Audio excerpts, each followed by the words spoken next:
Halo Sobat Tamta, semoga kita semua selalu dalam lindungan Tuhan Yang Maha Esa, diberikan kesehatan, serta dimudahkan dalam segala urusannya. Di video kali ini, kita akan membahas tentang Laksamana Maeda, seorang tokoh Jepang yang rela rumahnya dijadikan tempat perumusan teks proklamasi kemerdekaan Indonesia.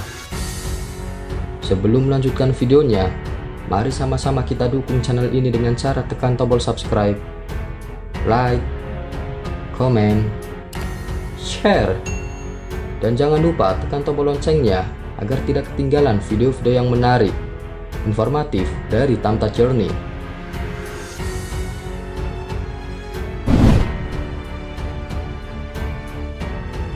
Laksamana Maeda adalah tokoh Jepang yang mengizinkan rumahnya digunakan sebagai tempat perumusan teks proklamasi kemerdekaan Indonesia.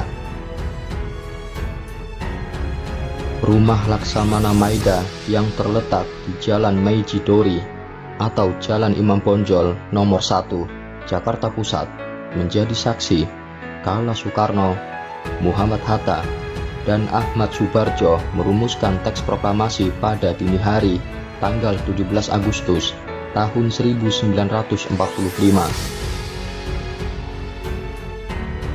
Laksamana Maeda adalah seorang perwira tinggi Angkatan Laut Kekaisaran Jepang di Hindia Belanda pada masa Perang Pasifik. Perwira tinggi bernama lengkap Laksamana Muda Tadashi Maeda itu lahir di Kagoshima, Jepang pada 3 Maret 1898.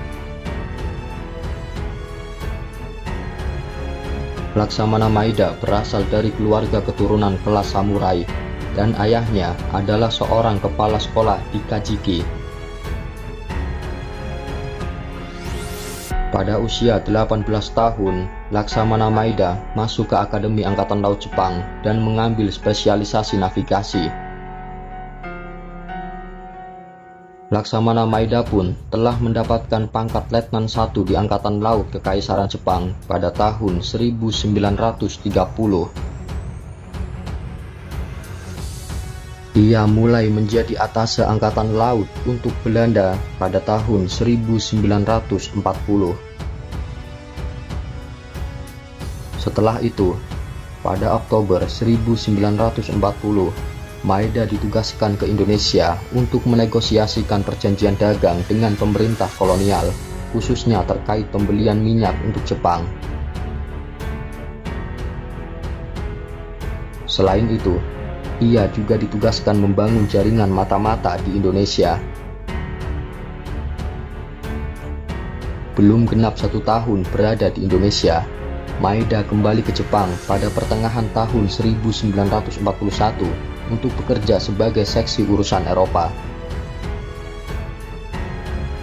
Kemudian Laksamana Maeda kembali ke Indonesia setelah Jepang menyerbu Hindia Belanda pada tahun 1942.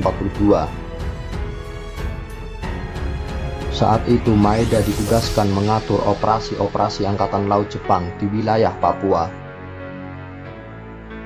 Kemudian Maeda ditugaskan ke Batavia atau Jakarta setelah pemerintah kolonial Belanda sepenuhnya jatuh. Di Jakarta, Maeda menjadi penghubung Angkatan Laut dan Angkatan Darat ke-16 Jepang.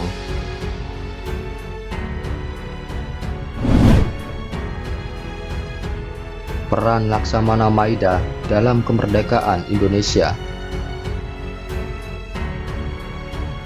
Laksamana Maeda memiliki peran cukup penting dalam persiapan kemerdekaan Indonesia. Pada Oktober 1944 atau setelah Perdana Menteri Jepang Kuniaki Koiso menjanjikan kemerdekaan untuk Indonesia, Laksamana Maeda pun membentuk Asrama Indonesia Merdeka. Asrama itu dibangun Maeda sebagai sarana menciptakan pemimpin-pemimpin negara Indonesia merdeka.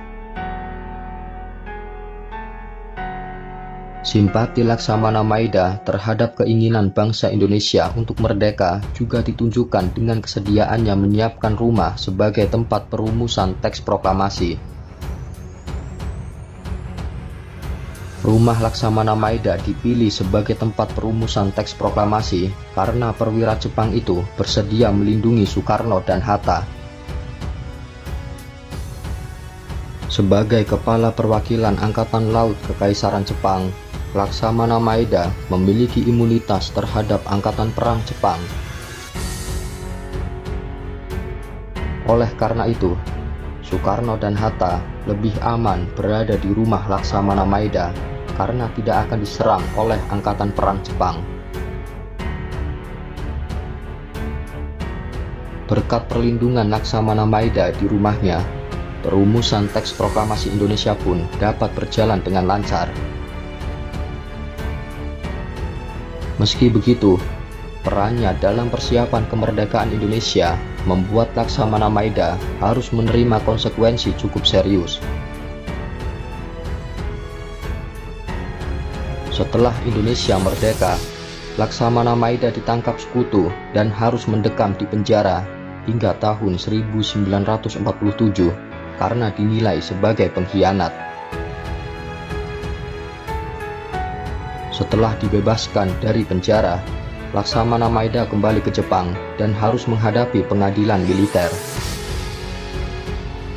Namun, Laksamana Maeda akhirnya dinyatakan tidak bersalah. Kemudian ia memilih untuk mundur dari jabatannya di militer.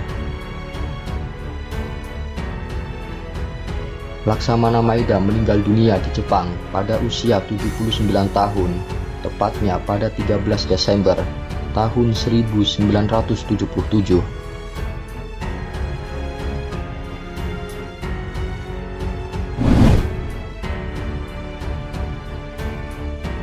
Demikianlah yang bisa kami sampaikan tentang Laksamana Maeda, seorang tokoh Jepang yang rela rumahnya dijadikan tempat perumusan teks proklamasi kemerdekaan Indonesia.